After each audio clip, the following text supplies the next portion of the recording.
నగరాభివృద్ధి దిశగా వేగంగా అడుగులు త్వరితగతిన స్టేడియం పూర్తి కేంద్ర మంత్రి కింజారపు రామ్మోహన్ నాయుడు ఎమ్మెల్యే గొండు శంకర్ ముఖ్యమంత్రి నారా చంద్రబాబు నాయుడు ప్రతిష్టాత్మకంగా లక్ష్యంగా పెట్టుకున్న స్వర్ణాంధ్రప్రదేశ్ సాధనలో భాగంగా శ్రీకాకుళం నగరాన్ని సర్వాంగ సుందరంగా తీర్చిదిద్దుతామని కేంద్ర పౌర విమానయాన శాఖ మంత్రి కింజారపు రామ్మోహన్ నాయుడు తెలిపారు. పార్కులు అభివృద్ధి చేయాలన్న ఆలోచనతో స్పెషల్గా ఒక 4 పార్క్స్ ని ఐడెంటిఫై చేసి జిల్లా కలెక్టర్ గారు, జేసీ గారు, అలాగే స్థానిక శాసనసభ్యులు శంకర్ గారు అందరూ కూడా కలిసి ఆ పార్క్ ఉన్న లొకేషన్స్లో స్థానికులందరితో కూడా మాట్లాడి పార్క్స్ని అభివృద్ధి చేయాలన్న ఆలోచనతో ఈ ప్రోగ్రాం పెట్టుకున్నాం. ఇక్కడ కార్పొరేషన్లో మన గోనపాలెం, అలాగే హట్కో కాలనీ, ఈ అబ్దుల్ కలాం పార్క్, అలాగే ఆర్కే నగర్లో ఉన్న పార్క్, ఈ 4 పార్క్స్ కూడా ఐడెంటిఫై చేసి కూటమి ప్రభుత్వం తాలూకా ఆలోచన ఆంధ్రప్రదేశ్ స్వర్ణాంధ్రప్రదేశ్గా తయారవ్వాలనంటే ప్రతి ఒక్కరు కూడా ఆరోగ్యంగా ఉండాలి. ఆరోగ్యంగా ఉండాలనంటే కేవలం శారీరకంగానే కాదు, మానసికంగా ఆరోగ్యంగా ఉండాలి. ప్రతి ఒక్కరికి కూడా ఆహ్లాదకరమైనటువంటి వాతావరణంలో కొన్ని పార్కులు వాళ్ళకందరికీ, ముఖ్యంగా అర్బన్ ఏరియాస్లో ఉన్న వాళ్ళందరికీ కూడా మంచి పార్క్స్ అందుబాటులో ఉండాలనేది చంద్రబాబు నాయుడు గారి తాలూకా ఆలోచన, ఆయన తాలూకా సంకల్పం. ఆ విజన్ని శ్రీకాకుళంలో ఇంప్లిమెంట్ చేయడానికి స్థానిక నాయకత్వంగా మేమందరం కూడా మా తరపున ఒక కార్యక్రమాన్ని మేము మొదలుపెట్టాము. అందులో మొట్టమొదట ఒక ఛాలెంజ్గా తీసుకొని శ్రీకాకుళం కార్పొరేషన్లో ఉన్న కార్గిల్ పార్క్, ఏదైతే కార్గిల్లో భారతదేశం సాధించినటువంటి విజయాన్ని స్మరించుకుంటూ సన్మానించుకుంటూ ఆ రోజు చేసినటువంటి ఆ పార్కు చాలా డైలాబిటేటెడ్ కండిషన్లో ఉంటే దానికి సుమారు 2 కోట్ల రూపాయలు ఖర్చు పెట్టి సుడా తరపున బ్రహ్మాండంగా పార్క్ని రీడెవలప్ కూడా మనం చేయడం జరిగింది. దాన్ని చేసిన తర్వాత పబ్లిక్ నుంచి వచ్చినటువంటి రెస్పాన్స్ ఎంతో ఆసక్తికరంగా, ఎంతో అప్రిసియేషన్తో పబ్లిక్ అందరూ కూడా దాన్ని మెచ్చుకున్నారు. సో అది ఏదైతే సక్సెస్ఫుల్గా ఒక పార్క్ని మనం రీడెవలప్ చేశామో దాన్ని మరింత 4 పార్కులు చేయాలన్న ఆలోచనతో ఈరోజు 4 పార్క్స్ని కూడా విజిట్ చేశాం.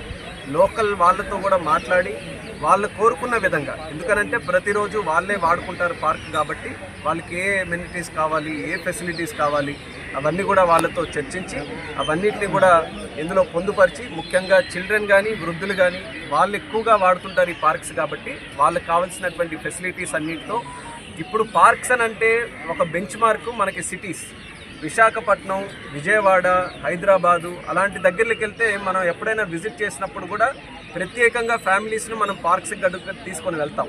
ఎంజాయ్ చేయాలని, ఆ పార్క్స్ ఆ అందాన్ని కూడా మనం చూడాలి. సో ఆ స్టాండర్డ్స్తో శ్రీకాకుళం కార్పొరేషన్లో కూడా పార్క్స్ తయారు చేయాలనేది మా తాలూకా ఆలోచన. దానికోసం ఏదైతే కార్గిల్ పార్క్ మాకు బ్రహ్మాండంగా ఒక సక్సెస్ఫుల్గా చేయించామో ఆ స్టాండర్డ్స్తో ఈ పార్క్స్ అన్నీ కూడా డెవలప్ చేస్తామని కూడా తెలియజేసుకుంటున్నాను.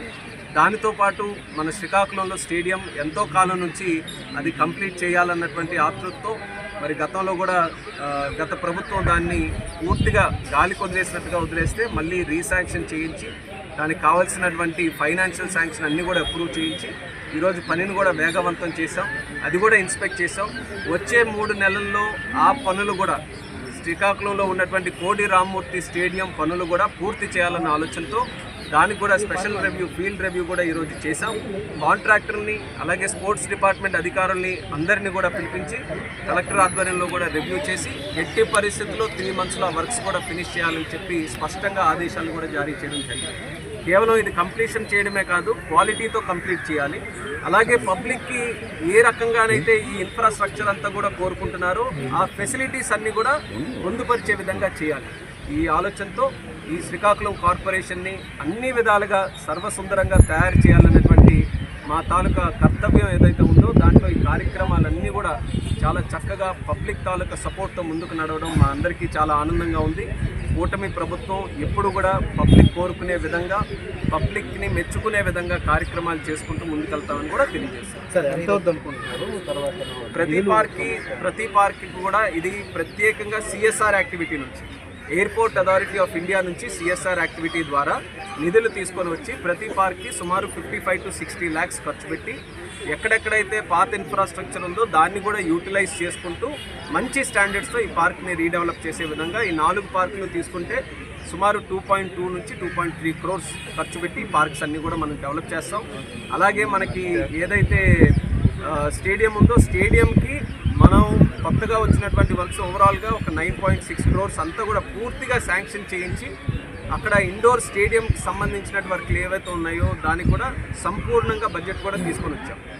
రేపు మన ఇన్ఫ్రాస్ట్రక్చర్ కంప్లీట్ చేసిన తర్వాత శాప్ ద్వారా స్పోర్ట్స్ అథారిటీ ఆఫ్ ఆంధ్రప్రదేశ్ ద్వారా మరొక 2.6 crores ఖర్చు పెట్టి దాంట్లో కావాల్సినటువంటి ఎక్విప్మెంట్ అంతా కూడా తీసుకొని వస్తాం.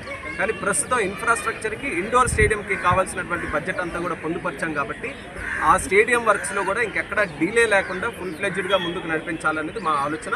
దానికోసం ఆ రివ్యూ కూడా ఈరోజు సార్ దీంతో పట్టణాలకు ఎక్కడికి ఇంకా పట్టణాలు తేదీ లేనటువంటి అవకాశం అనుకుంది నాగావళి రివర్. అది ఇప్పుడు నిర్లక్ష్యానికి గురవుతున్నటువంటి పరిస్థితి.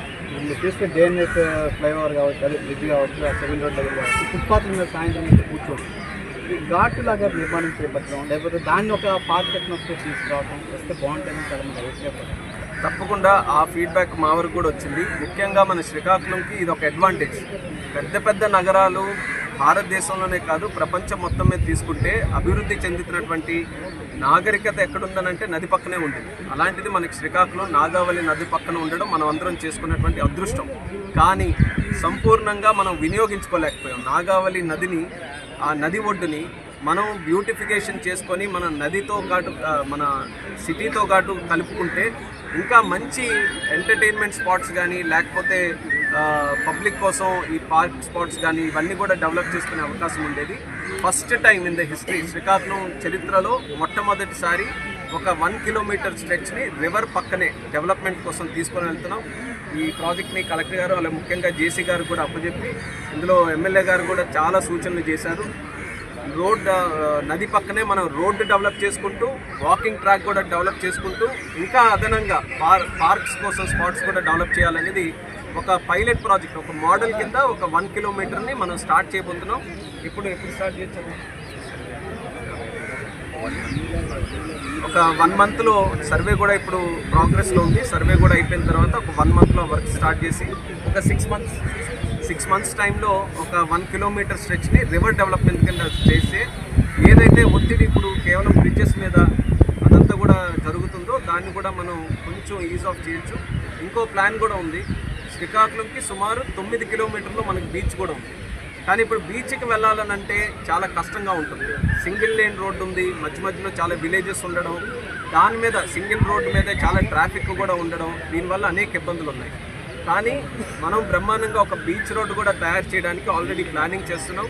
సర్వే కూడా చేసాం. ఈ 9 kilometerల వరకు ఉన్నటువంటి స్ట్రెచ్ని నాగావళి నది పక్క నుంచే, అంటే ఆల్రెడీ ఉన్న రోడ్డు కాకుండా గ్రీన్ ఫీల్డ్ రోడ్డు ఒకటి ఎస్టాబ్లిష్ చేసి డబుల్ రోడ్డుగా దాన్ని మనం వెడల్పుగా మనం ఆ రోడ్డుని ఎస్టాబ్లిష్ చేసుకుంటే డైరెక్ట్గా శ్రీకాకుళం టౌన్ నుంచి మన బీచ్ వరకు మంచి బ్రహ్మాండమైన కనెక్టివిటీ వస్తుంది. ఈరోజు టౌన్లో అందరూ కూడా బీచ్ కావాలనంటే ఇంత దగ్గరలో బీచ్ ఉన్నా వైజాగ్ వెళ్తున్నారు కొంతమంది, లేకపోతే నది దగ్గరికి వెళ్ళాలంటే మీరు ఇందాక చెప్పినట్టు బ్రిడ్జ్ మీద నిల్చుంటున్నారు. సో ఇన్ఫ్రాస్ట్రక్చర్ ఇంకా డెవలప్ చేయాల్సినటువంటి అవసరం ఉంది. పబ్లిక్ నుంచి వచ్చినటువంటి ఫీడ్బ్యాక్ని చాలా సీరియస్గా తీసుకొని ఈ ప్రాజెక్ట్స్ అన్నీ కూడా రేపు వస్తున్న కాలంలో ఇవన్నీ ఇంప్లిమెంట్ చేస్తారు.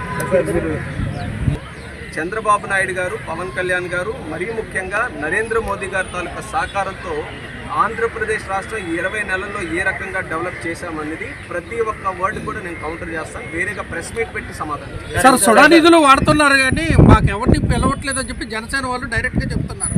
మనం ఇదవుతుంది, మాకు ఎవరిని పిలుపు రావట్లేదని అంటున్నారు. దీనిపై మీరేమంటారు? మేము అందరూ మాట్లాడుకున్నాము, అన్నీ బాగానే ఉన్నాయి.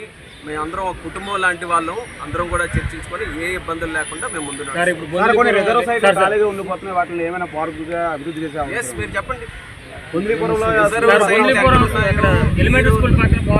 సైట్లు ఎక్కడున్నాయో ఇదే అవకాశం. నేను చెప్తున్నాను, లోకల్ ఎంపీగా మినిస్టర్గా చెప్తున్నాను, పబ్లిక్ తాలూకా సపోర్ట్ తీసుకొని మీరు ఆ రిజర్వ్ సైట్స్ మాకు చెప్పండి. అది బ్రహ్మాండంగా పార్క్స్గా తయారు చేసే బాధ్యత నాది. ఎందుకనంటే ఈరోజు మనం అది ప్రొటెక్ట్ చేసుకోలేకపోతే టౌన్ కూడా అంచెలంచెలుగా పెరుగుతుంది, అర్బనైజేషన్ అవుతుంది, ల్యాండ్ మీద ఒత్తిడి పెరుగుతుంటుంది.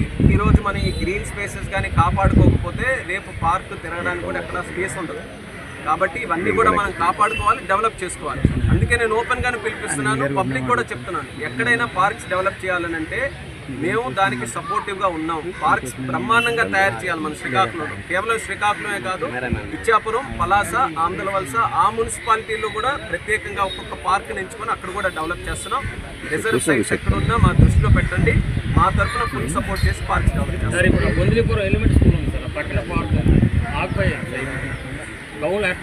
ఆక్యుపేషన్స్ కూడా మేము చాలా దగ్గర అబ్జర్వ్ చేసాం. ఆక్యుపేషన్స్ అవన్నీ కావాలనంటే లోకల్గా కూడా సపోర్ట్ చేయాలి, మీడియా సపోర్ట్ చేయాలి, అధికారులు అందరినీ కూడా మీ అందరూ సపోర్ట్ చేస్తా అంటే మాకేం ఇబ్బంది లేదు. ఆక్యుపేషన్స్ని అది అల్టిమేట్గా పబ్లిక్ యూస్కి మనం పెట్టాలి. సపరేట్ ఉంది కదా, దాని మీద చెప్తాను రేపు